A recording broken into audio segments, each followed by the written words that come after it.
आप सभी का बहुत बहुत स्वागत और अभिनंदन। मैं बेंगलोर से डॉक्टर इंदु झुंझुनवाला आप सभी का स्वागत करती हूँ आज के इस खास कार्यक्रम में, जो कि हिंदी दिवस के अवसर पर हिंदी पखवाड़े के रूप में अभ्युदय अंतर्राष्ट्रीय संस्था द्वारा मनाया जा रहा है। और इस कार्यक्रम के तहत आज 15 सितंबर को हमारा 8 से 9 बजे की परिचर्चा का ये पहला कार्यक्रम है, जिसमें कि आज हमारे साथ जुड़े हैं प्रदीप कुमार एडवोकेट जी, जो कि इलाहाबाद से हैं और वरिष्ठ अभियंता हैं उच्च न्यायालय इलाहाबाद में। आपके बारे में अगर बताऊं तो बहुत बहुत लंबी लिस्ट हो जाएगी। जितना आपने हिंदी के लिए जितनी सेवाएं की है, उसके लिए जितनी बात की जाए कम है। तो बहुत संक्षेप में बताती हूँ, क्योंकि हमें चर्चाएं ज्यादा करनी है। तो आप महासचिव इटावा हिंदी सेवा निधि के महासचिव मतलब रहे हैं इटावा हिंदी सेवा निधि के, और हिंदी के साथ साथ आप हिंदी से अलग मतलब दूसरे सामाजिक संदर्भों को लेकर भी, डॉक्टर या इंजीनियर इन संदर्भों को लेकर भी आपकी इस इटावा की जो समिति है उसमें आप लोगों को पुरस्कार देते आए हैं। कभी साल में कम से कम आप 17-18 सम्मान लोगों को सम्मानित करते हैं।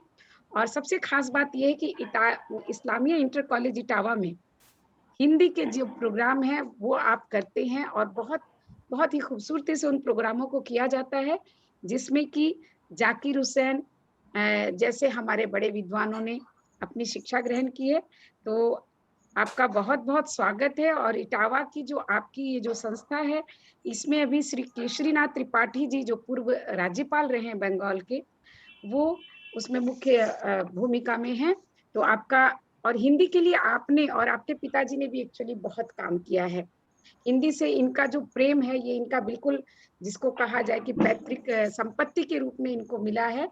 और ये हर समय कोशिश ये करते हैं कि हिंदी में ही बात की जाए। और उसके लिए इनके पिताजी ने तो काफी कुछ अगर सामाजिक स्तर की बात करें तो खोया भी है, लेकिन फिर भी ये अपने हिंदी पर डटे रहे हैं। तो आपका एक बार पुनः बहुत बहुत स्वागत करती हूँ प्रदीप कुमार जी। और अब हमारे साथ जुड़े हैं हरिदास व्यास जी। इनका परिचय भी बहुत लंबा चौड़ा है। आज हमारे साथ जो भी जुड़े हैं उनके सामने मतलब मुझे लगता है अभ्युदय पटेल अपने आप को बहुत गौरवान्वित महसूस कर रहा होगा। आप जोधपुर से हैं, हिंदी के क्षेत्र में हैं, पत्रकारिता के क्षेत्र में हैं, बहुत बड़े साहित्यकार हैं, और आचार्य हजारी प्रसाद द्विवेदी जैसे विषय को लेकर, उनकी दृष्टि और सृष्टि को लेकर आपने शोध किया है। उसके साथ ही विज्ञापन का अंतरातंत्र एवं सौंदर्य पर भी।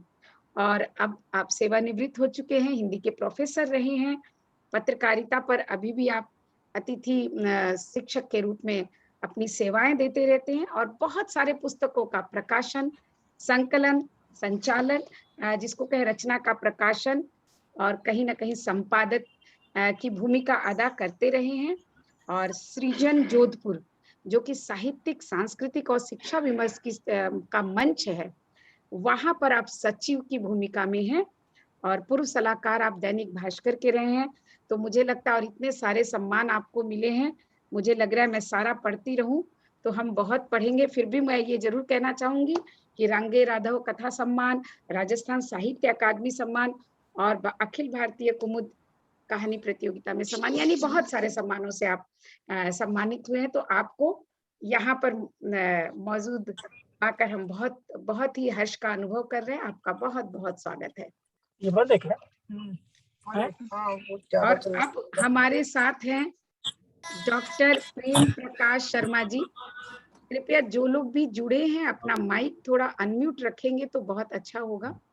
म्यूट रखें, सॉरी अनम्यूट नहीं, म्यूट रखेंगे तो अच्छा होगा। जी जी जी, अंग्रेजी भाषा ऐसे ही कंफ्यूज करती है, लेफ्ट और राइट कभी भी हम सही नहीं बोलते हैं, दाहिना बायां बिल्कुल सही बोलते हैं। तो डॉक्टर प्रेम प्रकाश तन्मय जी, जिनका कि साहित्य जगत में नाम है डॉक्टर प्रेम तन्मय, और इनके साहित्य की अगर चर्चा करूं तो वो फिर लंबी फहरिस्त हमारे सामने उपस्थित हो जाएगी। कुछ मुख्य बातें ज़रूर मैं बताना चाहूँगी। आप राजस्थान जोधपुर से हैं और वहाँ पर भारतीय खाद्य निगम में 5 साल तक राजभाषा अधिकारी रहे हैं। कोल मंत्रालय में हिंदी संसदीय समिति के सलाहकार समिति में सदस्य रहे हैं और आप रचनाओं की बात करूँ, साहित्य की बात करूँ, तो मेरे ख़्याल से साहित्य की शायद ही कोई विधा बची हो, जिसको आपने छुआ ना हो, जिसमें आपने अपनी रचनाएँ ना की हों और उसके साथ-साथ आप बहुत अच्छे वक्ता भी हैं। तो आपका बहुत-बहुत स्वागत है क्योंकि आज जो हमारा विषय है, राष्ट्रभाषा, राजभाषा या जिसे हम राज्य भाषा भी कहते हैं। तो ये जो शब्द है ना, बड़े ही तकनीकी शब्द बन जाते हैं, जो कि हम आम जिसकी मैं बात करूँ कि जनता के लिए उन्हें समझ ही नहीं आता है। जैसे आज इतने बड़े होने तक भी कुछ सालों पहले तक हम यही समझ रहे थे कि हिंदी हमारी राष्ट्रभाषा है। और बड़ा अच्छा वाकया हुआ था कि ट्रेन पे सफ़र कर रहे थे और कोई एक अंग्रेज़ मुझे मिला, तो उन्होंने कहा, "आपकी राष्ट्रभाषा कौन-सी है?" तो मैंने कहा, "हिंदी है।" बोला, "वो तो आपकी राष्ट्रभाषा है ही नहीं।"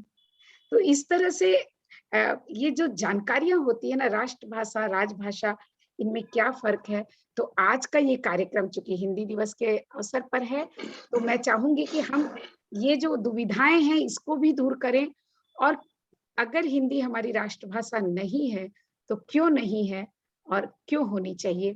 तो इसके अंतर्गत बहुत सारे विषय आ जाएँगे और बड़ी खुशी की बात है कि यहाँ पत्रकारिता सब संबंधित, राजभाषा से संबंधित और मैं कहूँ कानून से संबंधित यानी तीनों क्षेत्र के लोग मौजूद हैं जो कि इस विषय को बहुत अच्छे से हमें समझा पाएँगे। तो एक बार पुनः आप सभी का स्वागत करते हुए मैं प्रदीप कुमार जी आपसे पूछना चाहूँगी सबसे पहले क्योंकि बात तो सबसे पहले कानून की आती है ना, ये शब्द तो कानून के हैं, हम आम जनताओं के लिए तो ऐसी कोई बात होती ही नहीं है। तो प्रदीप कुमार जी आप हमें बताएँ कि वास्तव में ये जो राष्ट्रभाषा, राजभाषा ये सब इन शब्दों के अर्थ और हमारे कानून में क्या प्रावधान थे जो कि इस तरह के शब्दों की ज़रूरत पड़ी और इन सब शब्दों की बात हमें सोचनी पड़ रही है आज? जी, जी। बहुत-बहुत सबको नमन करता हूँ और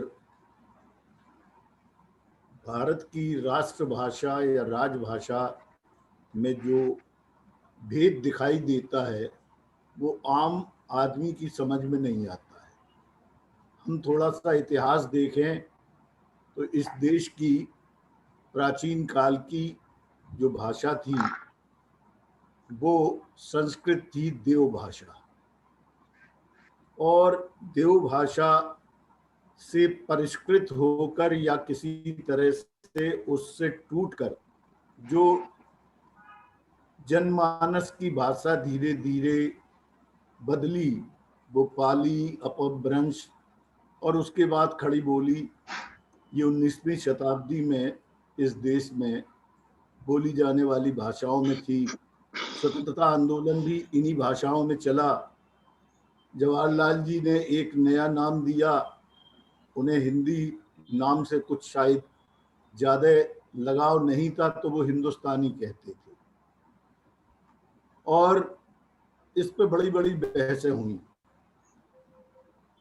1935 में गवर्नमेंट इंडिया एक्ट जब आया, गवर्नमेंट ऑफ इंडिया एक्ट, जी। उसमें सारे जो वर्तमान संविधान में प्राविधान हैं वो जी। अंग्रेजों ने पहले ही से हम लोगों के ऊपर लागू कर दिए थे और हुँ। 3 व्यवस्थाएं दी थी, व्यवस्थापिका, कार्यपालिका और न्यायपालिका। जी। उस व्यवस्था के अंतर्गत हमारे भारतवर्ष में आज़ादी के पहले जो है वो हमारी शीर्ष न्यायालय कायम कर दी गई थी, प्रिवी काउंसिल उसके ऊपर केवल थी और जब भारत का संविधान बना तो भारत के संविधान के निर्माताओं ने जी।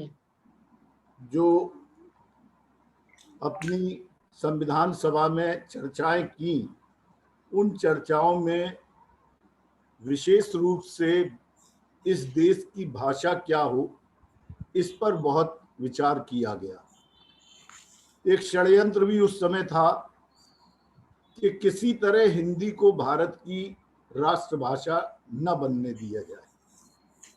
तो जब इस पर विचार के लिए आपस में मिलते थे, बातचीत करते थे, तो एक नई सोच के साथ वहां वार्ता होने लगी कि संस्कृत को इस देश की राष्ट्रभाषा बनाया जाए।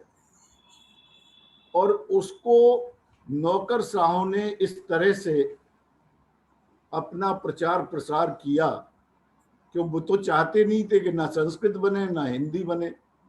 लेकिन जहां तक मुझे ख्याल है जी कि करीब 1918 में जी गांधी जी ने ये महसूस किया कि हमारे देश की एक राष्ट्रभाषा होनी चाहिए और वो हिंदी होनी चाहिए।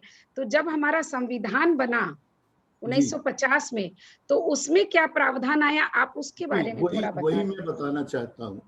हाँ तो इसकी सबसे पहले जो हम लोग हिंदी दिवस क्यों मनाते हैं, जी जी वो इसलिए मनाते हैं कि हिंदी भाषा इस देश की संवैधानिक भाषा बने या न बने, इस पर चर्चा के लिए संविधान सभा की बैठक 14 सितंबर 1949 को पहली दफे बुलाई गई। जी जी जी हुआ ये कि इस बैठक से पहले अनौपचारिक रूप से संविधान सभा के सभी सदस्यों को उस समय एक प्रीत भोज देकर शाम को 13 तारीख को बुलाया गया और उसमें चर्चा की गई कि कैसे हम लोग इसको जो है सर्वसम्मत से पास कर लें, जिससे कि कल जो है हिंदी की ही बात एकल रह जाए और कोई उसमें अड़चन ना आए। तो वहां पर एक अनौपचारिक बैठक में ये भी निर्णय लेने के लिए मताधिकार का प्रयोग किया गया अनौपचारिक रूप से, हिंदी एक वोट से संस्कृत से जीती। ये इतिहास में कहीं लिखा नहीं है। जी जी जी तो एक वोट से जीतने के बाद सब लोग ये स्वीकार कर चुके थे कि अब हिंदी को ही कल राष्ट्रभाषा घोषित होना है, और अगले दिन वही घोषणा भी उसमें पास होके हो गई। मगर उस समय वो जो संविधान बनता था, जो प्रारूप उसके बनाए जाते थे, तो एक बड़े विद्वान थे इलाहाबाद के तेज बहादुर सप्रू जी, वो भी संविधान सभा के सदस्य थे, मगर वो उस समय बिल्कुल रुग्ण अवस्था में आ गए थे और वो खाट से लेटे लेटे ही केवल सब चीजें सुन के ड्राफ्टिंग में अपनी जो है सजेशन दिया करते थे, उपयोगिताएं बताते थे। तो जी, एक, थोड़ा सा उसको आप प्रावधान पर अगर आज थोड़ा सा हमें हाँ बस समय मैं का उसी पे ध्यान आ रहा रखना हूँ। है तो वो क्योंकि वहां जो पास हुआ था, जी वो देश की राष्ट्रभाषा हिंदी होगी, ये पास हुआ था। जी मगर जब वो ड्राफ्टिंग के लिए फाइनल होने यहाँ इलाहाबाद में टीएन सप्रू साहब के पास भेजा जाता था, हम्म तब उसमें बदलाव ये कर दिया गया कि नेशनल लैंग्वेज न लिख के ऑफिशियल लैंग्वेज लिख दिया गया। ये हम्म ऑफिशियल लैंग्वेज कॉन्स्टिट्यूशन में जो लिखी गई है 343 में, जी वो जी जी इसी आधार पे हुई कि वो यूनियन संघ की जो है राजभाषा है, हम्म। और वो आज तक हम लोग उसको संविधान में लिखे हाँ, उसको फॉलो कर अंगीकार रहे हैं। किए हुए हैं। बढ़ तो इस कारण से अनुच्छेद ಅದೆಲ್ಲ ತುಂಬಾ 333 में ಸ್ಟೆಪ್ಸ್ ಇದೆಪ್ಪ जो लोग भी जुड़ते हैं वो कृपया अपना ऑफ रखें माइक ಅದರಲ್ಲಿ ಎಷ್ಟು ಇದೆ ಟೈಪ್ ಏನೇನೋ ನಿಮ್ಗೆ ಯಾಕೆ ಗೊತ್ತು ಅದೆಲ್ಲ ಇಕ್ಕಟ್ಟ ಮಾಡಿ ಹಾಕಬೇಕಲ್ಲ हाँ जी जी हाँ बोलिए जी। तो जी अब वो उसमें एक प्राविधान और जोड़ा गया जो संभवतः वहां पर डिस्कशन में जो इसकी बातचीत चली थी हिंदी के बारे में वो नहीं था, वो बाद में जोड़ दिया गया कि अंग्रेजी 15 वर्ष तक इसी प्रकार प्रयोग की जाएगी हिंदी के साथ साथ, और इसके वजह से हिंदी का उपयोग पहले दिन से हम लोग अपने कार्यशैली में स्थापित नहीं कर पाए। न न्यायालय ने स्थापित किया, न कार्यपालिका ने किया, न व्यवस्थापिका ने किया। बहुत अच्छा। और बहुत बहुत सुंदर जी। और आप एक दूसरी ओर देखिए कि एक राज्य का शासनाध्यक्ष था कमाल पाशा जी। तुर्की 1949 में संभवतः अंग्रेजों की दास्ता से अलग हुआ था। जी जी। और अपने उसने खास लोगों से वार्ता में ये डिस्कस किया कि अब हमारे देश की भाषा अंग्रेजी की जगह क्या होगी। तो उसमें सब लोगों ने अपनी अपनी राय दी के साथ 10 साल अंग्रेजी को चलाइए, कुछ और सुझाव देते थे। सबको सुनने के बाद जो उसने नोटिफिकेशन लैंग्वेज के लिए निकाला था अपनी भाषा के लिए, रात के 12 बजे उसी रात में निकल गया था कि कल से इस देश की भाषा टर्की होगी, जो आज भी चल रही है। चलिए, तो ये तो बहुत बहुत अच्छी बात आपने बताई। और ये थोड़ा विषय अभी पहले हम हिंदी की थोड़ी सी, और आपने जो अभी जानकारी दी, मैं थोड़ा सा एक चीज और बता दूं जी, कि हमारे यहाँ कुल मिला के न्यायालय के लिए अनुच्छेद 348 में दिया है నేను తీసుకున్నాను కదా। सुप्रीम कोर्ट मैं आपके पास फिर आती हूँ, कुछ डिस्टरबेंस है। जो नए लोग जुड़ते हैं वो प्लीज अपने आप को अनम्यूट रखें। सर्वोच्च न्यायालय और उच्च न्यायालय की भाषा अंग्रेजी होगी। The language of the supreme court and high courts shall be English only. ये उसमें प्राविधान रखा गया। उसमें नीचे एक उप खंड बनाया गया जिसका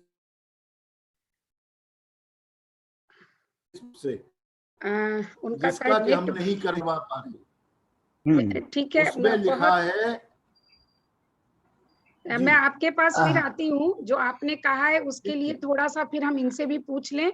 जो बातें आपने बताई है ये एक बहुत ही खास बात है, जो कि आपने अंदर की बात बताई है, जो कि आपने कहा कि कहीं भी नहीं निकली है ये बात। एक चीज और रह गई है जो सब लोगों के संज्ञान में लाना चाहता हूं, और वो कहीं नहीं उठती है। अनुच्छेद 351 है जी। भारत के संविधान में, और इसमें लिखा हुआ है, संघ का यह कर्तव्य होगा कि वो हिंदी भाषा का प्रचार बढ़ाए, उसका विकास करे, जिससे यह भारत की सामाजिक संस्कृति के सभी तथ्यों की अभिव्यक्ति का माध्यम बन सके, जी, और जी। उसकी प्रकृति में हस्तक्षेप किए बिना हिंदुस्तानी में और 8वीं सूची में विभिन्न भारत की अन्य भाषाओं में प्रयुक्त रूप से शैली और पदों को आत्मसात करते हुए, और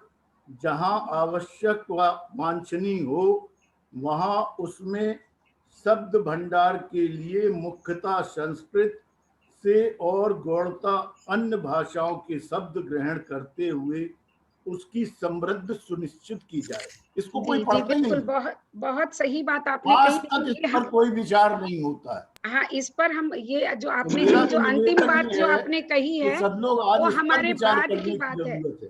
प्रदीप कुमार जी, जो आपने अंतिम बात कही है वो हमारे इस पूरे प्रोग्राम के अंत की बात है कि उसको हम जरूर लेके आएंगे उस बात को।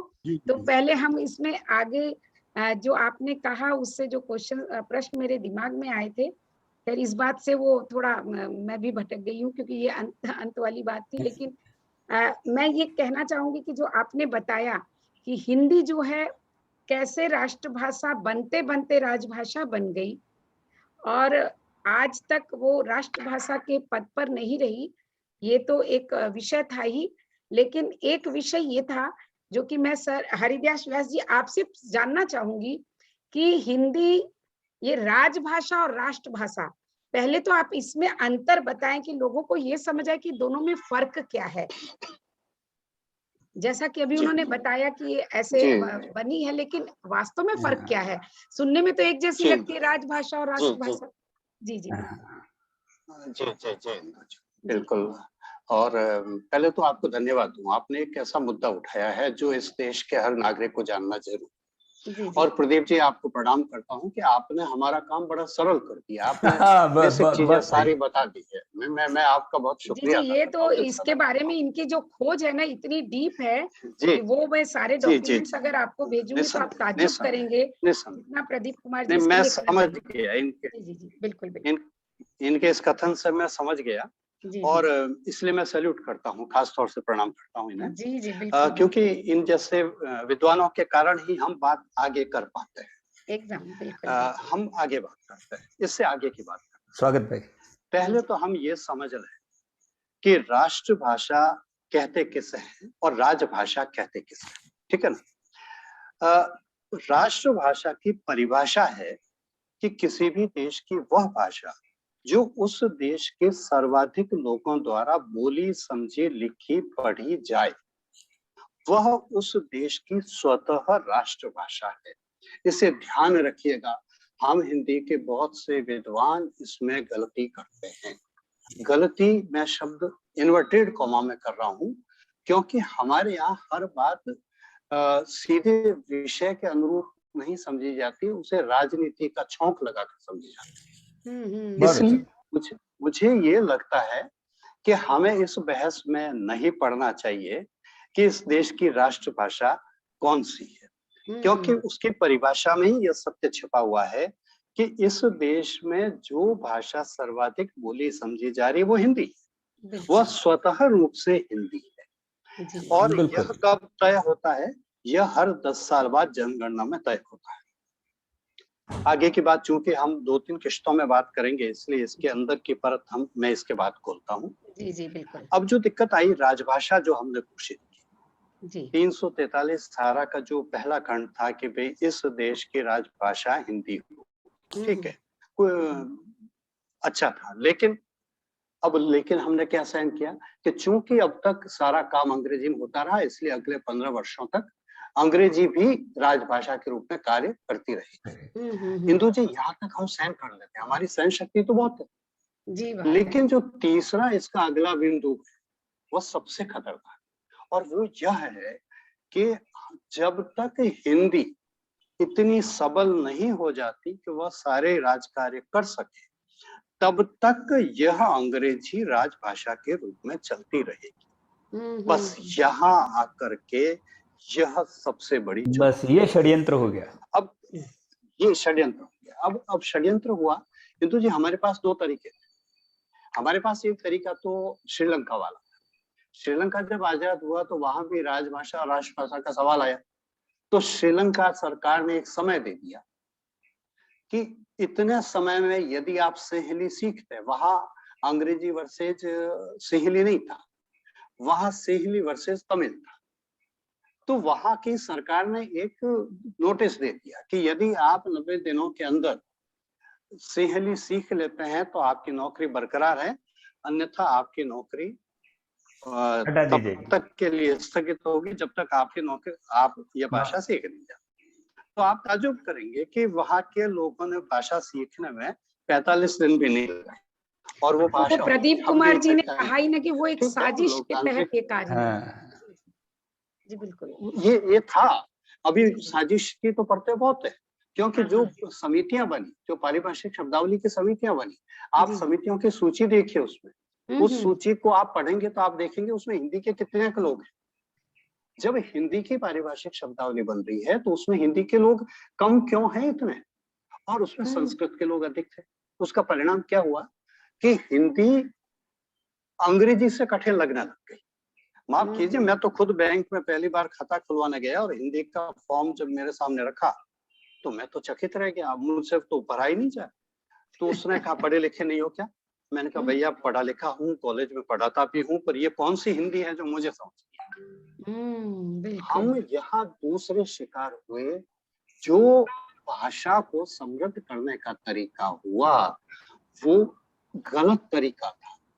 गलत पारिभाषिक शब्दावली ग्रंथ बनाए गए, ऐसे शब्द रखे गए जो प्रचलन में आ ही नहीं पाए, और परिणाम ये हुआ कि हम वस्तुतः उस और अंग्रेजी की ओर खुद ही झुकने लगे।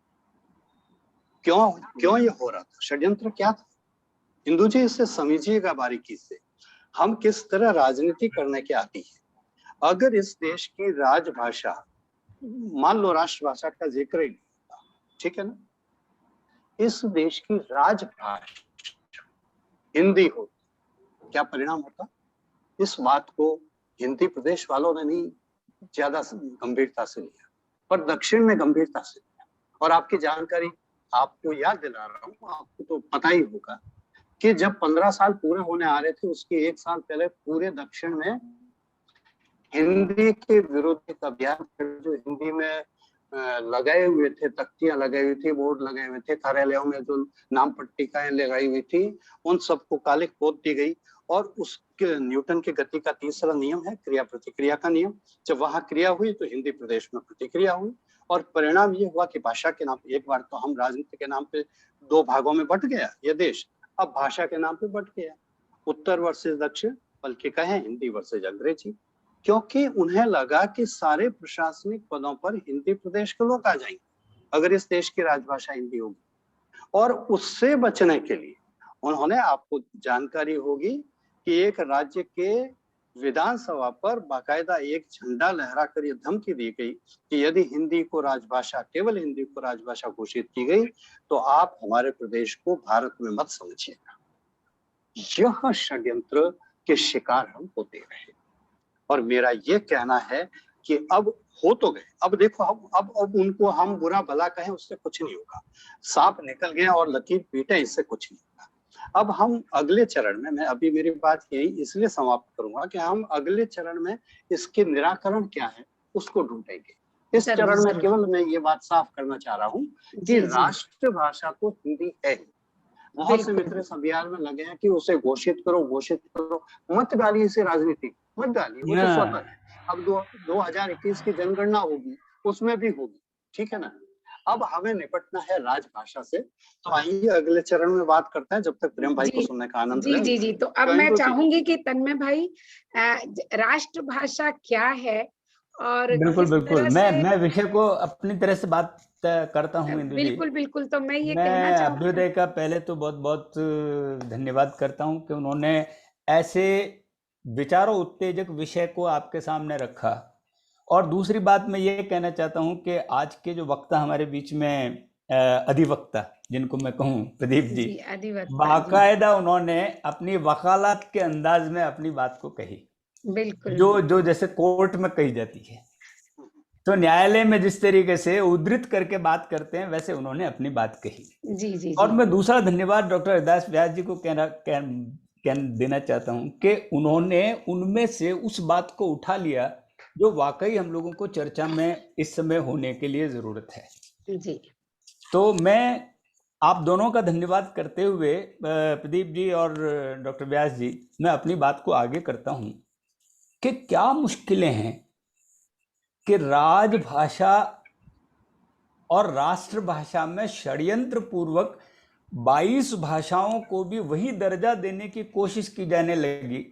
अब आप देखिए कि भोजपुरी वाले कहने लगे कि आप हमें भी भाषा का दर्जा देकर के और इसको भी भाषा में सम्मिलित कर लें। आप बताइए कि अवधी के लोग भी यदि ये कहेंगे कि आप हमें भी अपनी भाषा का दर्जा देते हुए, तो हिंदी में से अगर ये सारे शब्द निकल जाएंगे, हम तुलसीदास जी को हिंदी का कवि कहते हैं, आप उनको अवधी का कहने लगेंगे। ये हिंदी पोएट्री के साथ में, और अगर रसखान को कहेंगे तो ब्रजभाषा के माने जाने लगेंगे, लेकिन ये सब हिंदी के कवि गिने जाते हैं। तो मेरा ये कहना है कि इन भाषाई विवाद में पड़ने की बजाय जो पूरी तरीके से, जैसे हम शब्द जो ले लें, लेकिन भाषा हिंदी ही कही जाने वाली बात होनी चाहिए। दूसरी बात, हरदास जी ने जैसे कहा कि दक्षिण और उत्तर भारत को लेकर के, मैं बहुत पहले एक यूथ कन्वेंशन में गया था कलकत्ता, जहाँ सब बात अंग्रेजी में हो रही थी, राष्ट्रीय एकीकरण पर बात हो रही थी। तो मैंने अपनी पर्ची भेजी कि मैं हिंदी में बोलना चाहता हूं, तो उन्होंने मेरी पर्ची ये कह करके रिजेक्ट कर दी कि ये तो उत्तर भारत की भाषा है, आप हिंदी की राष्ट्रीय एकता में क्या जो है आप हिंदी की बात कर रहे हैं। इसके बाद जब मैं सलाहकार समिति की मीटिंग में गया,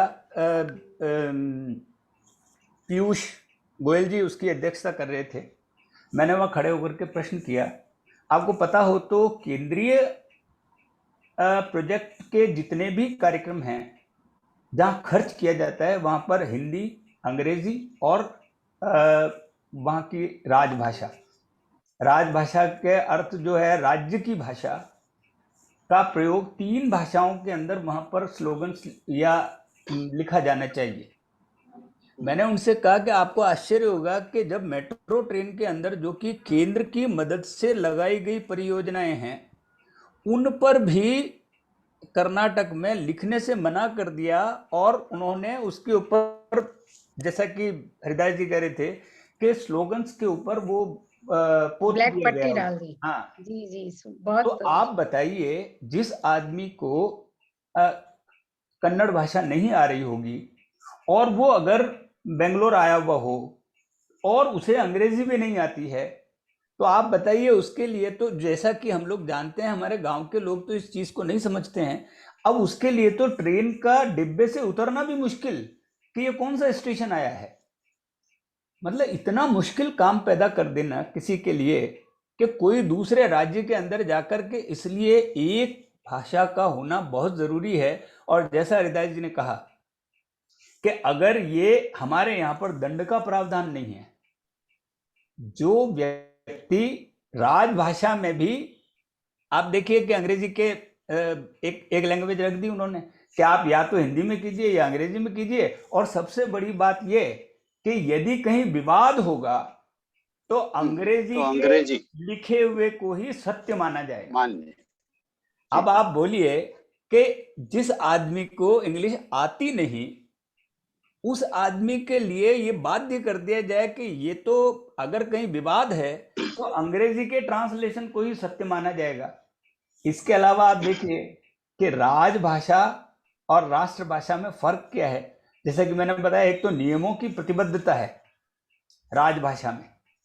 राजभाषा विशेषज्ञों द्वारा अनुशंसित शब्दों को ही प्रयोग में ले सकते हैं, अन्य शब्दों को प्रयोग, जैसे कि हरिदास जी ने कहा कि वो फॉर्म लिखते समय इनको इतनी कठिनाई हुई क्योंकि ये अनुशंसित शब्द हैं जो कि किसी अनुवादक ने दिए हैं कि यही शब्दों का प्रयोग करना है, वहां पर यह बाध्यता है। एक औपचारिक है, दूसरा संवैधानिक शब्दों का ही प्रयोग कर सकते हैं, इसलिए सीमित शब्दावली है। राजभाषा की एक सीमित शब्दावली है। दूसरा, निश्चित भूभाग पर ही इसका प्रयोग किया जा सकता है और इसके स्वरूप को परिवर्तित करना मुश्किल कर दिया है, क्योंकि इसके लिए आपको विशेषज्ञों की राय लेनी अनिवार्य है। अब आप देखिए ट्रांसलेशन के लिए जब हिंदी का कोई पत्र आता है, समझ नहीं आता किसी को, तो उसको अनुवादक के पास भेजा जाता है।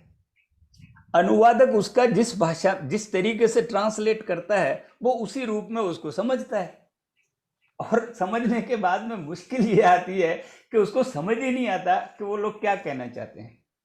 इसलिए पहली बात ये कि भाषा का भारतीयकरण कर दिया जाना चाहिए।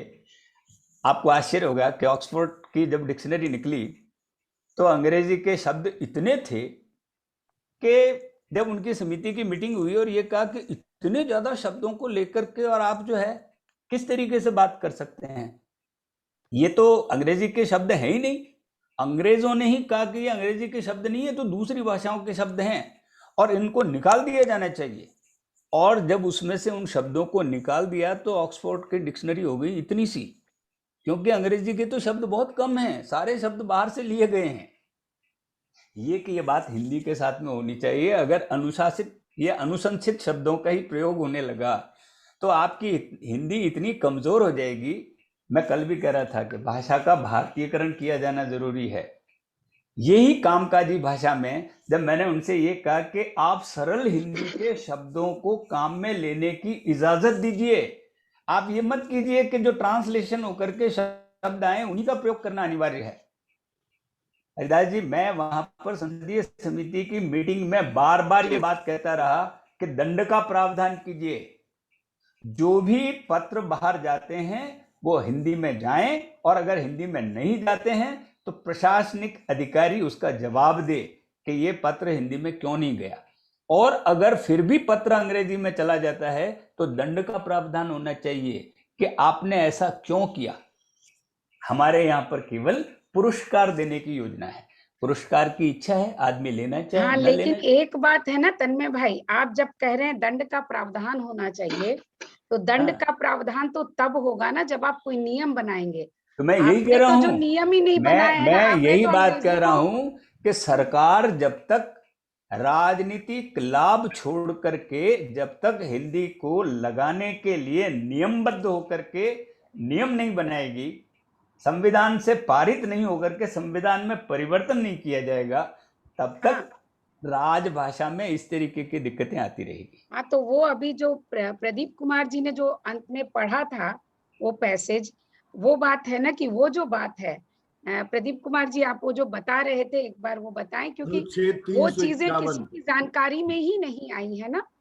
जी उसको कभी पढ़ा ही नहीं जाता है, जी जी जी और उसमें पूरा प्रारूप दिया हुआ है कैसे हमें अपनी भाषा विकसित करनी है, कहाँ से शब्द आएंगे।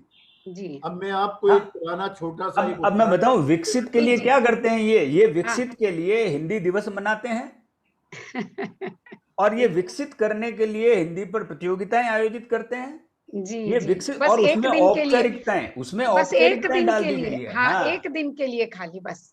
और पखवाड़े में एक एक शपथ दिलवाते हैं कि मैं जी हिंदी के आगे बढ़ाने की योजना करूंगा, मैं उसके लिए प्रतिज्ञा करता हूं कि मैं अच्छे से अच्छा हिंदी काम करूंगा, ये सब चीजें। जी हाँ जी प्रदीप दिवस जी। जी, जो बोलिए है जी। वो तर्पण की तरह इस देश में मनाया जाता, पितरों का तर्पण दिवस। हाँ, और हमारे यहाँ तो प्रायः डे ये उसी का, उसी समय पड़ता है। जब कोई कहता है आज मेरे दादाजी का दिन है, हाँ, तो हम ये समझ लेते हैं उसी तरीके से हिंदी का दिन है।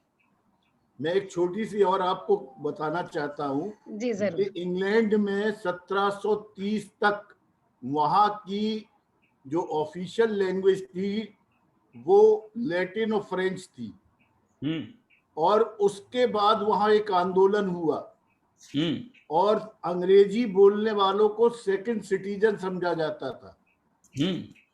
तब वो आंदोलन का असर ये हुआ कि राजा डर गया और नोटिफिकेशन इशू हुआ कि आज की तारीख के बाद सारा काम केवल अंग्रेजी में होगा, और जो इसका पालन नहीं करेगा उस पर 20 पाउंड जुर्माना लगेगा। ये नोटिफिकेशन है उस समय का। हाँ, तो वो दंड का प्रावधान वो किया ना प्रेम उन्होंने। भाई वाली, वही जो प्रेम आप भाई कह वाली रहे बात ही है बिल्कुल। हाँ, और वही प्राविधान यहाँ पर 18 अप्रैल 1900 को महामना मदन मोहन मालवीय जी ने अंग्रेजों के टाइम में ये प्रशासनिक और अधीनस्थ न्यायालय की न्याय की उत्तर भारत की भाषा रखी गई, अंग्रेजी, फारसी, उर्दू और हिंदी। हाँ, और ये कहा 1 वर्ष में सारे कर्मचारी और अधिकारी इसे सीख लें, अन्यथा उन्हें नौकरी से हटाया जाएगा। सब सीख लिए।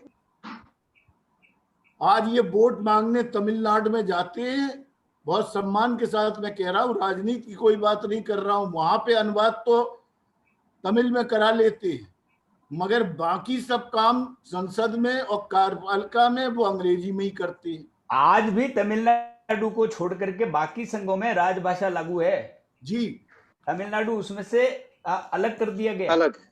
हाँ, तो ये सब जो है दोहरी नीति है और इच्छा शक्ति नहीं है, कोई भी सरकार आ जाए। मैंने तो प्रधानमंत्री मोदी जी जब आए थे तो उन्हें पत्र लिखा था कि देखिए हाई कोर्ट में इस तरह से हर पूरे हाई कोर्टों में उस राज्य की राजभाषा बना दीजिए, तो आधे से ज्यादा आपके राज्य जो है हिंदी में उच्च न्यायालय में काम करने लगेंगे। तो उनके यहाँ से 9 महीने बाद पत्र आया, उसमें लिखा था आपकी शिकायत पर विचार करने के लिए राजभाषा सरकार को भेज दिया गया है, राजभाषा विभाग को, राजभाषा विभाग को। बस अभी देखिए कोई एक जो हमारे साथ जुड़े हैं, राम किशोर जी फिरोदा, उन्होंने एक बात लिखी है कि राजस्थान के मुख्य सचिव का बहुत पुराना आदेश है कि किसी भी सरकारी कार्यालय में सील अंग्रेजी की नहीं बनेगी। हाँ। अब ये आदेश है, लेकिन ये आदेश कितना पालन होता है वो हमें पता नहीं है। लेकिन फिर भी बाइलिंगुअल है, सब जगह पर द्विभाषी हैं, अंग्रेजी और हिंदी। जी जी। तो आप लोगों की जो भी अभी तक की जितनी भी चर्चा हुई है, और उसमें मुझे जो समझ में आया है वो ये है कि बहुत ज्यादा ये राजनीतिक मुद्दा बना है, वोट की राजनीति के पीछे, जहां तक मुझे लगता है ये अभी जो बन रहा है। और आजादी के समय की बातें तो आप लोगों ने पूरी बता ही दी है। तो एक बात मैं थोड़ा सा क्लियर करना चाहूंगी कि राष्ट्रभाषा यानी जो आम जनता की भाषा है, जिनमें हम बोले पढ़े और लिखे जा रहे हैं, और राजभाषा यानी कि जिनमें सरकारी कार्य की अनुमति है। बिल्कुल, राजकाज की भाषा। राजकाज की, तो राजकाज की भाषा में खाली हिंदी तो नहीं है, उसमें इंग्लिश भी है, उसमें तो और अंग्रेजी उसमें भी है। कई प्रदेशों की राज्य की भाषा भी है। कई प्रदेशों की राज्य की भाषा भी है। तो फिर राजभाषा क्या एक ही नहीं होनी चाहिए? चलिए राष्ट्रभाषा की तो कोई बात ना करें, अगर लिपि तो एक कर दी जाए और हर प्रदेश के शब्दों का हम लोग प्रयोग करने लगे तो हमारी अपनी भाषा इतनी रिच हो जाएगी, इतनी समृद्ध हो जाएगी। हाँ, तो 1950 में देवनागरी लिपि को ही इन्होंने अंगीकार किया, घोषित कर दिया गया था। हाँ, कि ये राजकाज की भाषा रहेगी। लेकिन वही फिर तो आप ये कहना चाहते हैं कि जो बाकी प्रदेशों की भाषा है, जैसा कि तन्मय भाई ने बताया कि जैसे कि अंग्रेजी के बारे में बताया कि अगर उसमें से सारे शब्द निकालो तो वो छोटी सी थोड़ी सी रह जाती है, तो वैसे ही हिंदी में अगर हम बाकी जो भारतीय भाषाएं हैं उनके शब्दों को अगर लेके आए तो हिंदी समृद्ध हो जाएगी। न कि इसके बजाय हम ये कहें कि राजस्थानी को भी एक भाषा का महत्व दे, भोजपुरी को भी दिया जाए, इसको भी दिया जाए। वो तो सारी हिंदी भाषा से संबंधित ही भाषाएं हैं, यही तात्पर्य है। लेकिन बाकी भी जैसे दक्षिण की भी भाषा है कि कन्नड़ है, तमिल है, तेलुगु है, तो उनके भी शब्द चूंकि देखा जाए तो वो भी संस्कृत निष्ठ भाषा ही है। तो उनके शब्दों को अगर हम प्रयोग में लाते हैं तो हम हिंदी को विशाल बना सकते हैं। तो हरिदास व्यास जी, आप जो दूसरे चरण में जो आप बताना चाह रहे थे, तो आप इस बारे में भी और अपने और भी जो विचार आप देना चाहें। जी देखिए, आप बिल्कुल एकदम क्रमबद्धता से कार्यक्रम को आगे बढ़ा रही है, बहुत मुझे अच्छा लग रहा है। दरअसल अब हमारे पास उपाय क्या बचा है जी, इस पे हमारी चर्चा करना जरूरी है, क्योंकि अब हो गया वो हो गया। जी, मैं पहली तो सूचना आपको ये दूं कि 1997 में जोधपुर हाई कोर्ट में अधिवक्ता त्रिलोक खत्री ने एक अपना जो प्रतिवेदन दिया वो पूरा हिंदी में दिया, तो हमारे न्यायाधीश ने उसे खारिज कर दिया। तो उन्होंने उसी नियम का हवाला दिया, प्रदीप जी जिसका और इशारा करना चाह रहे थे, उन्होंने कहा कि आप मुझे लिखित में दीजिए कि आप इसे खारिज कर रहे हैं, और न्यायाधीश लिखित में नहीं दे सके। उन्होंने बहुत कोशिशें की और वो लिखित में नहीं हो पाया। इसका मतलब कि यदि अधिवक्ता चाहे तो वो यहाँ तक जा सकता है। और उसके बाद उन्होंने उम्र भर अपने जितने केस लड़े, आज वो दिवंगत है, लेकिन जितने केस लड़े वो हिंदी में लड़े और हाई कोर्ट में लड़े। ठीक, इस पर मुझे याद आया कि जी चलिए आप बोलिए। हाँ बोलिए जी, बोलिए प्लीज बोलिए। प्रदीप कुमार जी के पिता के साथ भी इस तरह की घटना हुई थी, लेकिन नहीं, आप आगे बढ़े। जी जी जी जी। अब अपन आगे बढ़ते हैं कि जो हो गया, अब हमने हम हिंदी वाले हैं ना, थोड़े दोषी हैं। मैं सारे हिंदी वालों की तरफ से माफी मांगता हूँ। इस मंच, अभ्युदय मंच पर से मैं तमाम देश की जनता से माफी मांगता हूँ कि हम हिंदी वालों ने कुछ गड़बड़ियां की। पारिभाषिक शब्दावली बनाते बनाते हम संपन्न होते हैं। मुझे पारिभाषिक शब्दावली कोष में सदस्य बना दिया गया, मैं अपना ओहदा पा गया, मेहनताना पा गया, बहुत सारा हुआ। लेकिन अब जो काम पिछले 40 सालों में पारिभाषिक शब्दावली बनाने के बावजूद जो शब्द प्रचलित नहीं हुए, अब एक बार समीक्षा कर लीजिए ईमानदारी से कि ये शब्द 40 साल में भी प्रचलित नहीं हुए अनुवाद करने के बावजूद पारिभाषिक उनको हटा दिया जाए, उनको हटा दीजिए। ठीक है, नंबर एक बात। नंबर 2 बात जो बहुत व्यावहारिक आपको बता रहा हूं कि यदि किसी जो चीज हमारे यहाँ नहीं थी और हमने बाहर से ली, मान लीजिए अंग्रेजी से, तो अंग्रेजी से ली तो उस शब्द को आप ज्यों का त्यों रख लीजिए, कोई दिक्कत नहीं। हाँ, जो हिंदी राजभाषा पूरी तरह नहीं बन पा रही है, वो क्यों नहीं बन पा रही है, उसका जो सबसे उस बड़ा सीमित कारण शब्दावली, सीमित बड़ा शब्दावली है। सीमित, एक तो सीमित शब्दावली, जो वहां लगा हुआ अधिकारी वो शब्दकोश लेके बैठता है और बेचारा प्रपत्र तैयार करता है, ठीक है। दूसरी गड़बड़ होती है वो है पूरा वाक्य बनाना। मैं पिछले 32 वर्षों से हिंदी दिवस के अवसर पर एक निवेदन सबसे करता हूं कि जो तकनीकी शब्द जैसे हैं उनको उसी भाषा के अपना ले, चाहे वो अंग्रेजी के, कोई दिक्कत नहीं, हाँ, चाहे वो बिल्कुल उर्दू के, भारतीयकरण चाहे करें वो भाषा का। भोजपुरी के, चाहे अवधी, लेकिन उसको ज्यों का त्यों अपना। इससे हमारी भाषा गरीब देवनागरी करे, इससे जी लिपि देवनागरी, लिपि देवनागरी, लिपि की चर्चा हम अलग करेंगे, लेकिन हम ऐसा नहीं कर रहे। हम कहीं कुंठित हो चुके। सच कहें तो अब हिंदी वाले कुंठित इसलिए हो चुके हैं, उसका सीधा आपको प्रमाण दे दूं कि मध्यम वर्ग का 97% से अधिक परिवार है वो अपने बच्चों को अंग्रेजी माध्यम में डाल रहा है। मैं कह रहा हूँ आप सिखाइए अंग्रेजी, लेकिन हिंदी भी ऐसी सिखाइए और अंग्रेजी भी ऐसी सिखाइए कि वो दोनों ही भाषाओं पर अधिकार रखें। अगर बच्चे को हिंदी में नहीं आती है तो इस पे हमें शर्म आनी चाहिए, जो हमें नहीं आती। तो हम इस गड़बड़ी के कारण इस गर्त में तो गिर चुके। नहीं, ये बहुत गर्व से कहते हैं, ये गर्व से कहते हैं हृदय जी, गर्व से कि मेरे बच्चे को तो हिंदी आती नहीं है। हाँ, ये गर्व ही तो गर्त है, बिल्कुल यही गर्त है। अब इसे ठीक करने के उपाय क्या है? हम पहल, जैसे आपको एक उदाहरण दे रहा हूं कि किसी भाषा का शब्द लेने से हम क्यों संपन्न होते हैं, गरीब नहीं होते। इसका उदाहरण आपको रूस का देते हैं कि रूस में जो लोकतंत्र की स्थापना करनी थी, गोर्बाचोव ने इसकी घोषणा की थी, तो वहां की पुलिस को तो देखिए अनुभव ही नहीं था कि हम हड़तालों से कैसे निपटे, प्रदर्शनों से कैसे निपटे। तो उन्होंने कहा कि भाई किस पुलिस को सबसे ज्यादा अनुभव है, तो मालूम चला कि अरे हमारे परम प्रिय मित्र भारत को सबसे ज्यादा अनुभव है हड़तालों से निपटने का, प्रदर्शनों से निपटने का। तो भारतीय पुलिस अधिकारियों का एक दल रूस जाता है और रूस में उन्होंने प्रशिक्षण दिया। अब प्रशिक्षण देते हुए उन्होंने प्रदर्शन शब्द आया, लाठीचार्ज शब्द आया, अश्रु गैस शब्द आया, घेराव शब्द आया। आज आप रशियन शब्दकोश को देख लीजिए, उसमें ये शब्द ज्यों के त्यों। क्यों है? क्योंकि उन्होंने भी हमारे यहाँ नहीं होता। हाँ, आपने हमें किया है तो हम सम्मान पूर्वक इसे ले रहे हैं। लेना भी सम्मान पूर्वक आना चाहिए। अरे आत्मनिर्भर भी ले लिया, आत्मनिर्भर को अंग्रेजी डिक्शनरी में आत्मनिर्भर ले लिया गया है। हाँ, जंगल ले लिया, पत्थर ले नहीं, लिया, बाजार शब्द भी इंग्लिश में एज इट इज बाजार में है। हाँ, बाजार भी आ गया। बहुत सारे ऐसे शब्द मिलते हैं। इंदु जी एक बात देखिए, हाँ एक बात देखिए जी जी इंदु जी कि टेक्निक शब्द और तकनीक शब्द, ये आप तय कर पाएंगे कि हमने टेक्निक से तकनीक लिया या तकनीक से टेक्निक।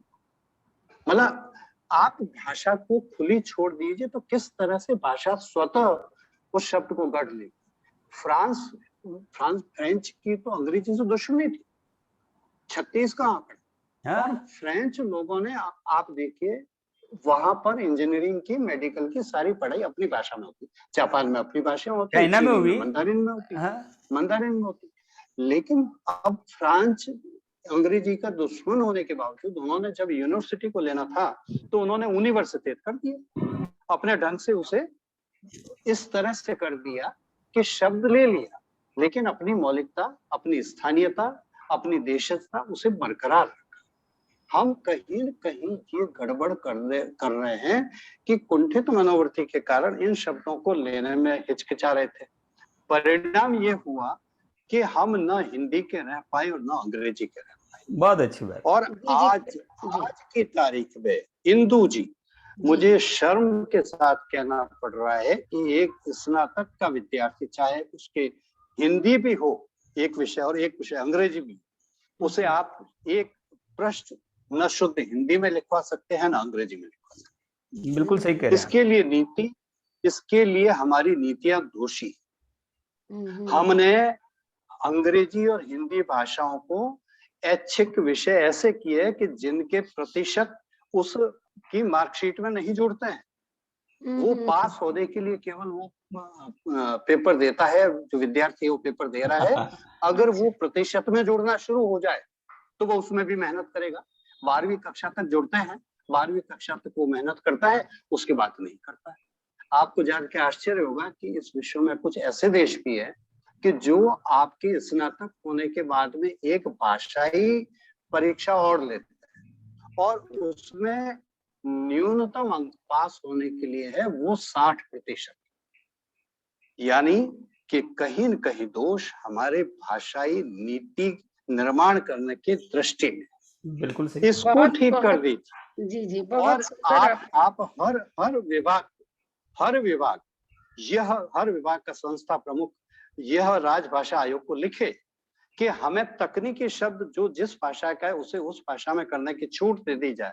तो मैं आपको दावे से कह रहा हूं कि 70% भारत में केवल 3-4 वर्षों में स्वतः राजकार्य हिंदी में होने लग जाएगा। बिल्कुल, अनुवाद की आवश्यकता न पड़े ज्यादा। आपने बड़ा अच्छा एक उपाय बताया है, बहुत सुंदर बात आपने कही। और हम लोगों ने अपनी गलतियां भी कहीं ना कहीं हमसे भी हो रही हैं और हुई हैं जो स्वीकारा है। प्रदीप कुमार जी, आप कुछ कहना चाह रहे थे इस बारे में? आपके पास भी कोई सुझाव भी हैं तो वो भी दें, जैसा कि हरिदास व्यास जी और प्रेम तन्मय भाई ने दिया कि अगर इस तरह से हम करें तो। ऐसा है कि उच्च न्यायालय स्तर पर जी हिंदी और भारतीय भाषाएं जो उस प्रदेश की राजभाषा घोषित हैं उनको बहुत आसानी से स्थापित किया जा सकता है और न्याय क्षेत्र में उनके स्थापित होते ही सब काम उस प्रदेश की राजभाषा या देवनागरी हिंदी में होने लगे। उसके लिए जो प्राविधान 348 में खंड 2 दिया हुआ है उसमें है कि राज्यपाल राष्ट्रपति के से अनुमति लेकर, बिल्कुल स्पष्ट लिखा है, वो हिंदी अथवा उस प्रदेश की भाषा को प्रयोग करने की अनुमति देगा। 5 सितंबर 1969 को उत्तर प्रदेश में सबसे पहले ये अनुमति तत्कालीन राज्यपाल ने देकर उत्तर प्रदेश इलाहाबाद में उच्च न्यायालय स्तर पर हिंदी का प्रयोग पूरी तरह से लागू कर दिया। और इस पर जो है खंडपीठ का एक निर्णय उत्तर प्रदेश में ही है, committee of management versus DIOS, वो 1977 पेज 164 इलाहाबाद में रिपोर्टेड है, जिसमें आपत्ति को नकारते हुए खंडपीठ ने ये कहा कि नहीं, अंग्रेजी के साथ हिंदी में भी अभिवचन, शपथ पत्र, प्रत्युत्तर शपथ पत्र आदि दिए जा सकते हैं और निर्णय भी हिंदी में दिया जा सकता है। यदि निर्णय हिंदी में दिया जाएगा तो उच्च न्यायालय धारा 3 जो राजभाषा अधिनियम 1963 है उसके अंतर्गत उसका अंग्रेजी अनुवाद रखेगा। अब इसका लड़ाई बहुत जोरों से थी क्योंकि ये 4 राज्यों में एक साथ हुआ था, उत्तर प्रदेश, बिहार, मध्य प्रदेश और राजस्थान। और का श्रेणी का दिल्ली भी प्रदेश आज भी है, मगर वहां नायब तहसीलदार क्या दरखास्त अगर दी जाती है केवल अंग्रेजी में। एक हमारे साथी वहां लड़ रहे हैं इस बात के लिए कि उन्होंने कहा कि साहब हमारा हिंदी में स्टेटमेंट हुआ, हिंदी में ही हम दस्तखत करेंगे, हिंदी की हमें कॉपी दी जाए, अंग्रेजी का दे के अंगूठा लगवाते सबसे। कितनी बड़ी बेईमानी हो रही है, बिल्कुल, अगर उस पर कोई विचार नहीं करता है। तो ये अगर कार्य जो इलाहाबाद हाई कोर्ट में मेरे पिताजी ने इसको बड़े प्रबलता से लागू कराया और एक निबंधक भाषा की पोस्ट यहाँ क्रिएट करा के जो उनके हिंदी के निर्णय होती थी वो तो सिवाय हिंदी के किसी और भाषा में निर्णय ही नहीं देते थे, तो वो अनुवाद करने के लिए डिस्ट्रिक्ट जज रैंक का अधिकारी यहाँ रखा गया और उनके साथ स्टाफ दिया गया और उसने पूरा अनुवाद काबू किया। तो इस पर जो है दूसरे राज्य जो 3 और थे उन्हें हमने बताया नहीं, लेकिन वो इसका राज्यों अब में ये और तो वकीलों के उपाय, जैसे आप नहीं कर नहीं सकते नहीं, हैं, नहीं, मैं आम जनता क्या कठिनाई करेगी? जी क्या कठिनाई है वो मैं बता रहा था। जी दूसरे 3 राज्यों में जब ये बात उठी तो वहां पर न्यायाधीश से ये कहा गया कि जो आपने हिंदी में आदेश पारित किया है इसका स्वयं अंग्रेजी में अनुवाद करिए, तब ये आपको अनुमति दी जाएगी। क्यों कोई आदमी 2 भाषाओं में क्यों अपने क्यों करेगा? करेगा? तो ये तो अब साजिश थी कि नहीं इसको चलने प्रदीप देना। प्रदीप जी हाँ, जी प्रदीप जी मैं जी प्रदीप जी की बात को आगे बढ़ाने की अनुमति ले सकता हूँ इंदु जी? जी जी, बिल्कुल जरूर बिल्कुल बिल्कुल। बढ़ाएं, जरूर बढ़ाएं। तन्मय भाई भी सॉरी कुछ कहना मैं चाह बीच रहे में थे। बोल रहा हूँ। नहीं नहीं, कोई जी दिक्कत नहीं है, बिल्कुल। कोई दिक्कत नहीं है, ये तो परिचर्चा है। देखिए अब सवाल ये है कि ये सारा हो क्यों रहा है। हाँ हाँ, ये केवल भाषा मुद्दा नहीं है। हम्म भाषा तो एक कवर पेज है। दरअसल अंदर कुछ क्या है वही कवर पेज तय करता है। अंदर गड़बड़ है, अंदर क्या गड़बड़ है। बहुत बुरी बात कह रहा हूँ, बहुत ही बुरी बात कह रहा हूँ। आप इस समय नाराज हो सकते हैं मुझसे, लेकिन माफ करें इंदु जी। इस देश में राष्ट्रीयता की अवधारणा थी ही नहीं। राष्ट्रीयता की अवधारणा वो समझते थे, अपने राज्य को ही राष्ट्र समझते थे। हर राजा अपने राज्य को राष्ट्र मान लेता था और उसका परिणाम हुआ कि हम पहले मुगलों के अधीन हुए और उसके बाद हम अंग्रेजों के अधीन। नहीं, लेकिन इसमें कोई ये झूठ भी नहीं है, पहले तो राष्ट्र था नहीं, पहले तो छोटे नहीं, पर एकीकरण के बाद तो हो गया ना। मैं वही कह रहा हूँ। हाँ, मैं वही कह रहा हूँ। हमारे यहाँ तो एक सरदार वल्लभ भाई पटेल हो गए, जी ठीक है ना। तो हम हो गए अब राष्ट्र, लेकिन राष्ट्रीय भावना नहीं हुई। हाँ, राष्ट्र तो हो गए, बिल्कुल। लेकिन राष्ट्रीय भावना होती तो हमें हमारी भाषा पे भी गौरव होता, हमें हमारी संस्कृत पर भी गौरव होता, हमें हमारी संस्कृति पर भी गौरव होता। हमारे जो ग्रंथ लिखे गए हैं, जो गणितीय गणना विज्ञान से बेहतर करते हैं, आने वाले 600 साल के किस दिन बिल्कुल, सूर्य कब उदय बहुत होगा, सूर्यास्त कब होगा, वो गणना हमारे पास है। जी हम जी स्वाभिमान को खो चुके, इसलिए पहली जरूरत है हम राष्ट्रीय भावना विकसित करें। तो ये इस प्रकार की जो समस्याएं आ रही है ना, ये आर्थिक समस्या तो वहीं खत्म हो जाएगी। बिल्कुल। और राष्ट्रीय भावना नहीं होने से हम हिंदी का भी वो सम्मान नहीं कर पा रहे हैं। हम माफ कीजिए हत्यारे बन गए। हमारी घर की एक मध्यम वर्गीय महिला कहती है, बेटा प्लीज शट द डोर, बेटा प्लीज फैन ऑन कर दो। हमारे पास पंखा शब्द है, ये एक बार बोला, हमने पंखा शब्द को हत्या कर। पंखा चला दो हमने नहीं कहा, ऑन कर दो, हमने चला दो की हत्या कर। हम इस अवधारणा के साथ आज इस संगोष्ठी में जो भी जुड़े हुए हैं और हम खुद जो पार्टिसिपेंट हैं, वो कम से कम ये प्रतिज्ञा तो करें कि हम हिंदी के शब्दों की हत्या नहीं करें। हमारे यहाँ तो पत्रकारिता हत्या कर रही है। पत्रकारिता जो शीर्षक दे रही है वो इंग्लिश में दे रही है। हाँ, कि किन्हीं दो भाषाओं में दुश्मनी नहीं है, लेकिन गड़बड़ तब होती है जब दोनों भाषाएं एक दूसरे का अतिक्रमण करती। समन्वय और अतिक्रमण का भेद अगर आप नहीं समझेंगे तो आप अपने देश के स्वाभिमान को भी नहीं समझ रहे हैं और अपनी भाषा का सम्मान भी नहीं करेंगे। जिस दिन आप राष्ट्रीयता की भावना के ओतप्रोत है, आपको हिंदी पर स्वाभिमान होने लगेगा। आप जगह पर बात कहेंगे हिंदी में कहेंगे। आप जानिए अंग्रेजी, आपको आश्चर्य होगा, गोर्बाचोव जो रूस के राष्ट्रपति थे, रूस टूट गया उसके बाद कहाँ गए वो अमेरिका गए और अमेरिका में अंग्रेजी पढ़ा रहे थे।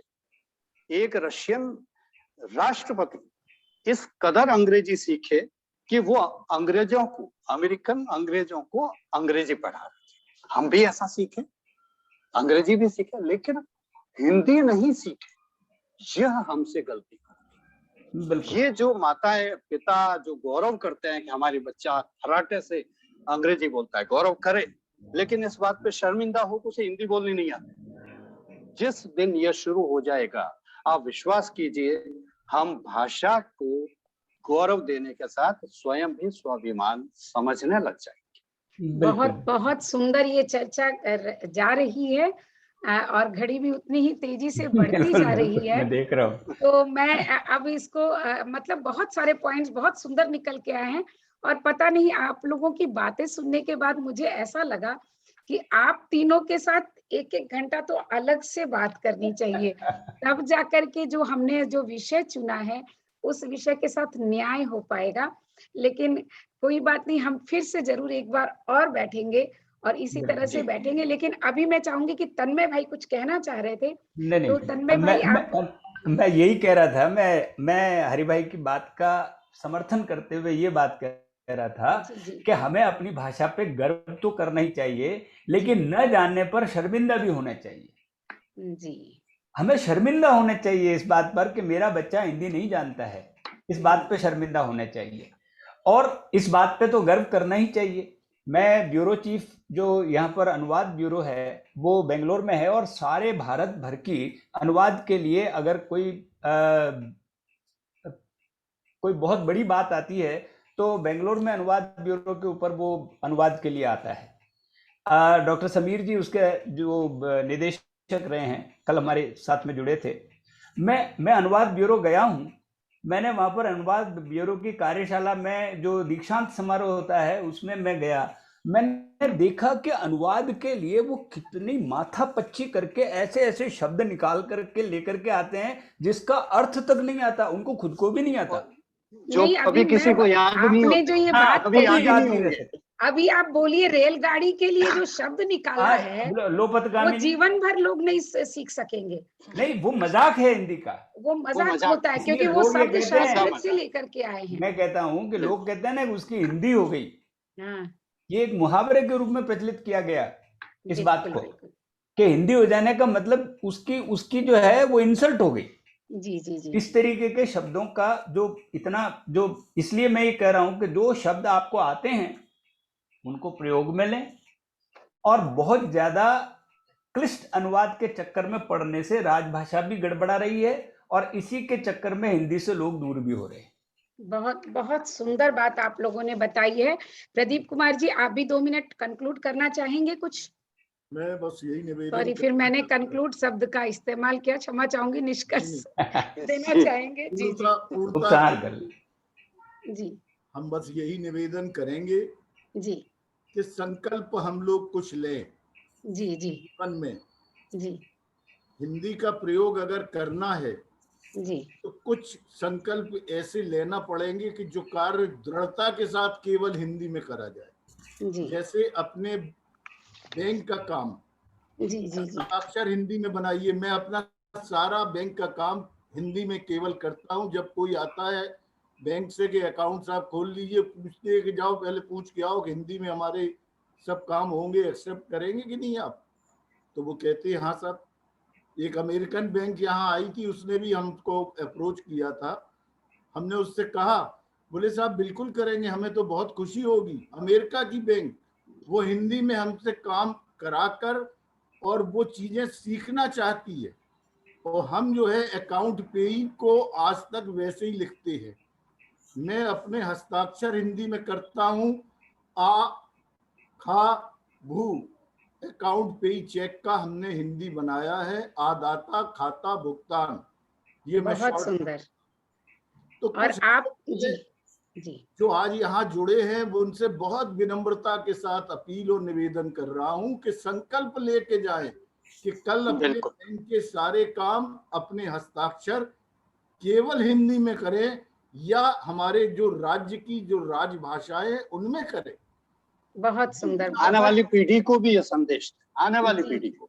बहुत सुंदर। हाँ। आप तीनों के ये संदेश हमारे तक पहुंच रहे हैं लोगों तक। जी और एक प्रतिवेदन अंग्रेजी हमारे अभ्युदय अंतरराष्ट्रीय मंच से एक प्रतिवेदन पास करके अंत में सरकार को भेजा जाए कि हमारे इस पूरे पखवाड़े के दौरान चर्चाओं में इन बातों का निष्कर्ष आया है जो हम आपके संज्ञान के लिए भेजते हैं। बहुत बहुत सुंदर बात आप लोगों ने बताई है, बहुत सारा निष्कर्ष निकला है। लेकिन एक मैं बताऊं, हमारे साथ जुड़ी हैं डॉक्टर उषा रानी राव जी, और जिन्होंने आप लोगों के लिए लिखा है कि सभी विद्वानों का विवेचित संवाद समृद्ध करने वाला है। तो ये, और दो लोगों ने हाथ धन्यवाद उषा। उठाए हैं। तो मैं सुनीता रानी आप कुछ प्रश्न करना चाहती हैं सुनीता जी? सुनीता रानी, आप कुछ कहना चाहती हैं? अच्छा, राम किशोर फिरोदा जी, आप कुछ पूछना चाहते हैं? दो लोगों ने हाथ उठाया था तो शायद मैंने सोचा ये गलती से उठ ऑडियो, गया था उनका ऑडियो। हाथ, गलती दीदी से मैं उठ गया। पूछना चाहती हूँ। जी जरूर पूछिए, जल्दी से पूछिए, समय हो गया, हम 15 मिनट थोड़ा हाँ। लेट जी गए, मैं कोई ये बात नहीं, आप पूछना पूछिए। हाँ बिल्कुल दीदी बिल्कुल।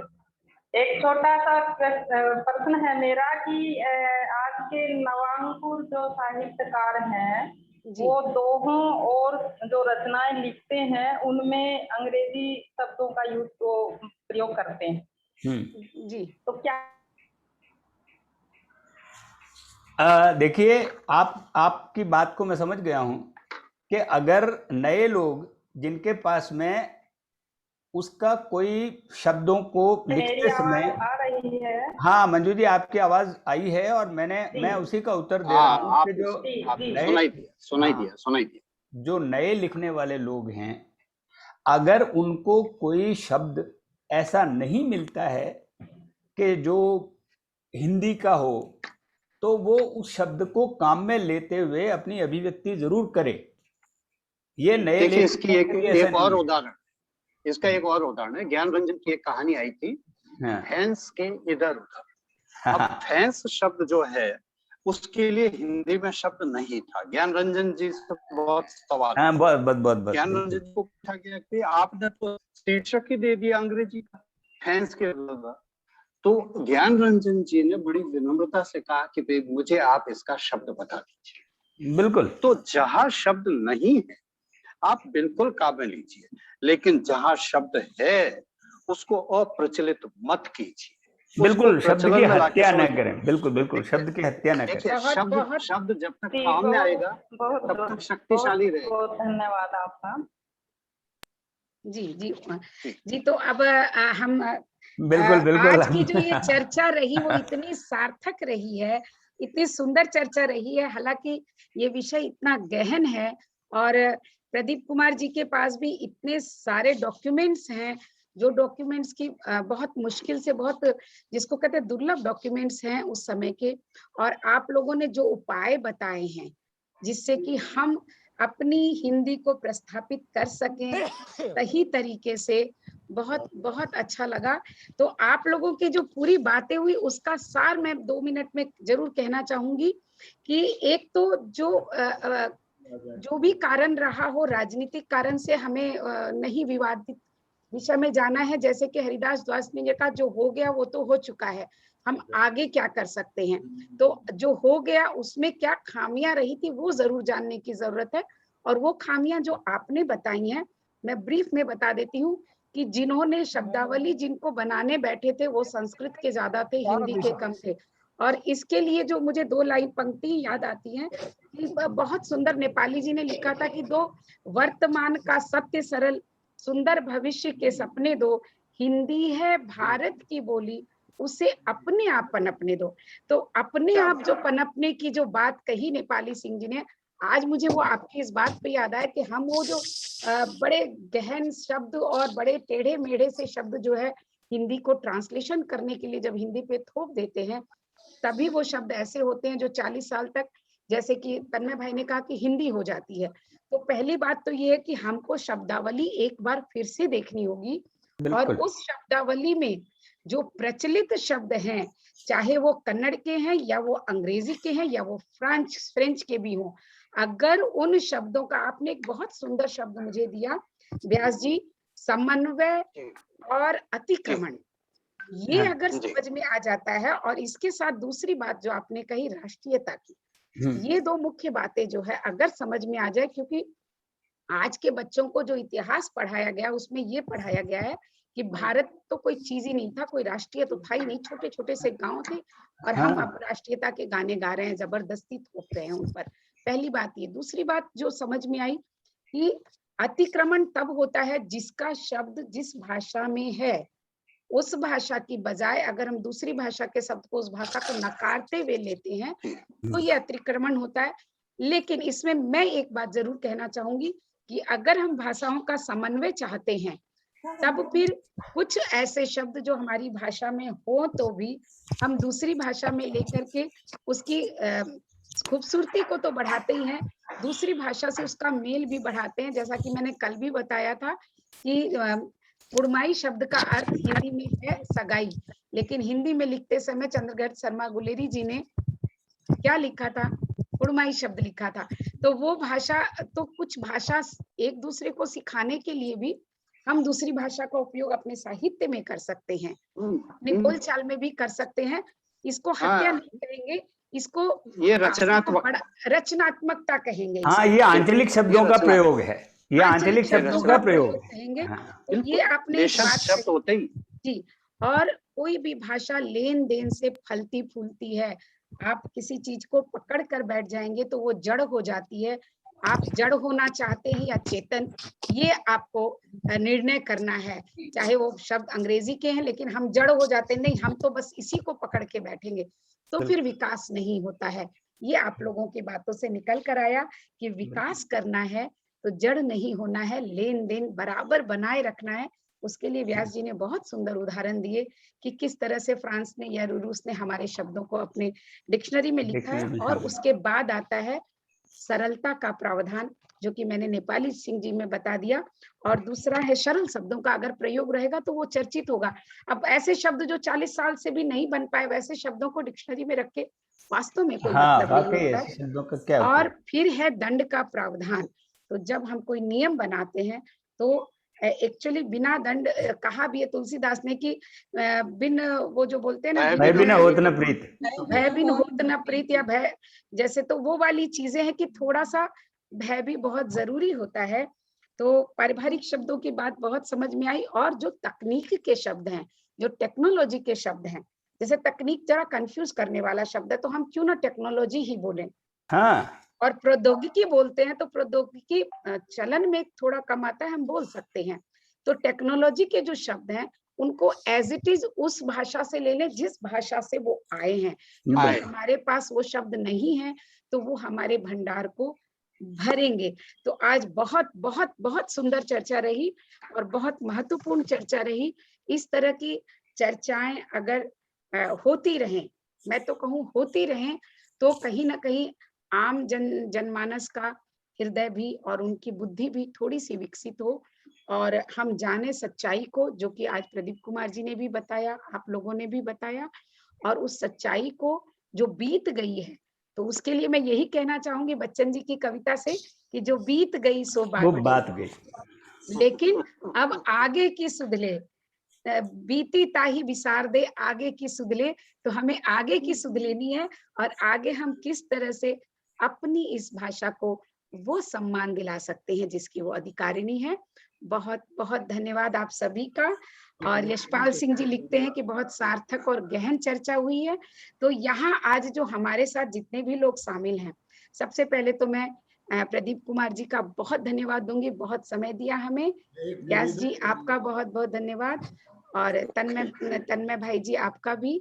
और जी प्रदीप कुमार जी आप कुछ बोल रहे थे। चाहते हैं कि आप एक न्याय में हिंदी विषय पर कोई सेमिनार करें, और मैं उसमें आप ही को बुलाऊंगी। मैं ऐसा सोच भी रही थी कि उस पर आप बहुत विस्तृत चर्चा कर पाएंगे। तो मेरे दिमाग में आया था, टॉपिक नहीं आया था, टॉपिक आपने दे दिया, तो मैं जरूर। और पूरे देश को न्याय मिलेगा, हिंदी में मिलेगा। बिल्कुल बिल्कुल बिल्कुल। और मैं इंदु जी आपको कहता हूं कि ये सार्वजनिक, जब तक ये विषय सारे सार्वजनिक हों पखवाड़े के, जिससे लोगों को पता लगे कि जो है किस विषय पर कब चर्चा होनी है, ताकि जो लोग जुड़ना चाहें। मैंने बताया नहीं था, लेकिन आज अभी बता देती हूँ कि मैंने ये सोचा है, क्योंकि हम रिकॉर्डिंग भी कर रहे हैं, तो इनको बाकायदा मैं लिख करके और बाकायदा इनकी जो बोलते हैं ना डॉक्यूमेंटेशन करेंगे। अब उसको हिंदी में बोलना पड़ेगा कि दस्तावेज वापस बना करके, बल्कि इसको एक पुस्तक का रूप देना चाहूंगी। अब देखिए दस्तावेज भी हिंदी का नहीं, लेकिन वो हिंदी का अंग, लेकिन प्रचलित हो गया, प्रचलित हो गया। बिल्कुल बिल्कुल बिल्कुल, है ना। तो बहुत सारे शब्द हैं, बल्कि उर्दू के तो बहुत सारे शब्द हैं जो हम आम भाषा में अगर कहें कि हम रोज में बातें करते हैं तो बहुत बातें करते हैं। बस दस्तावेजीकरण जी जी।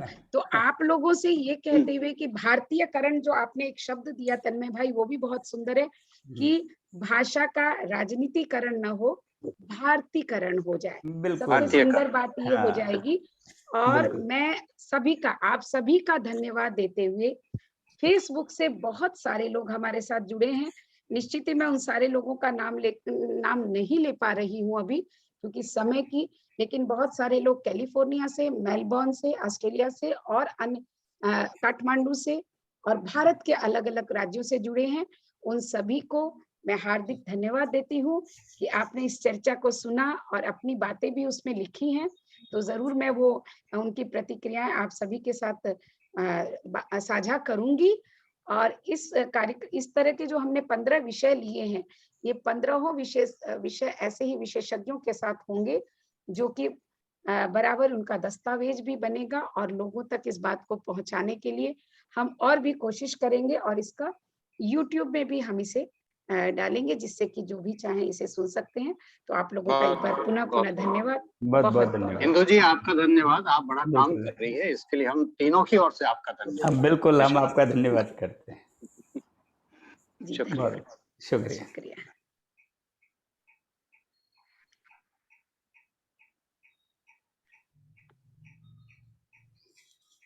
हाँ।